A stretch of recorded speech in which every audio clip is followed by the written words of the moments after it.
Vice President Kamala Harris came out with a forceful response to special counsel Robert Hur's report on his investigation into President Biden's handling of classified documents. Take a look. The way that the president's demeanor in that report was characterized, be more wrong on the facts and clearly politically motivated, gratuitous.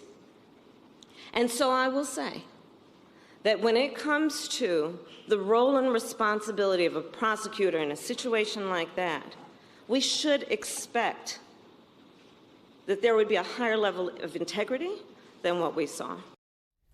The vice president made those comments Friday during a gun violence prevention event at the White House. Joining us now, White House reporter for the Wall Street Journal, our friend Ken Thomas. Ken, there was a lot of Democrats who felt that President Biden's news conference Thursday night in the wake of the report, not very effective. They thought the vice president did well there. You've got a new piece in the Wall Street Journal reporting more about the reaction inside the West Wing to Robert Hur's report. Tell us about it. Yeah, I think, Jonathan, there's just a lot of frustration within the White House right now over the characterization of those interviews that the president conducted.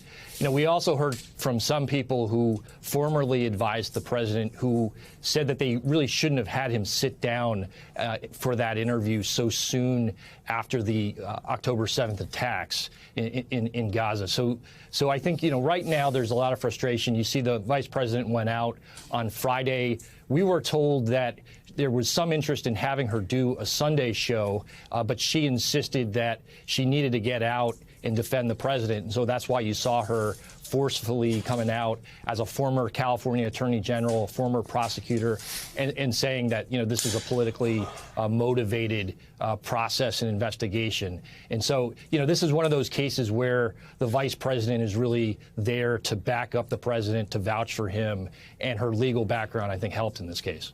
Some strategists I talked to in recent days think two things can be true at once. That, yes, the report was gratuitous. The focus should have been the president didn't commit any wrongdoing with those documents, that the remarks about his memory didn't seem necessary. At the same time, it does underscore a belief that's out there in the public. We know voters. There's another wave of polling over the weekend. The majority of Americans think President Biden is simply too old to run again. How does the White House combat that?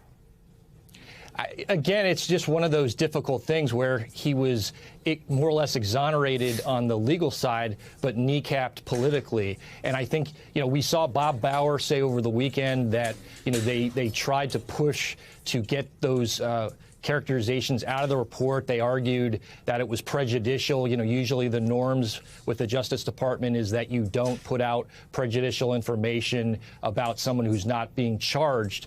But this is one of those cases where it's going to be rough politically for the president to push back against these things, because there's just this perception out there that's widely viewed among the public that he's slowed down, that he doesn't have the mental capacity to be president. Mm-hmm. And so I think really at this point the White House is just trying to move forward, get him out there, you know, have him do events that that pushes back against that sentiment. Yeah, certainly we saw them be aggressive in recent days. They joined TikTok, the campaign did last night, with sort of an amusing ad, also really focusing on Donald Trump's comments about NATO. White House reporter for the Wall Street Journal, Ken Thomas, thank you as always for joining us this morning. We really appreciate it. And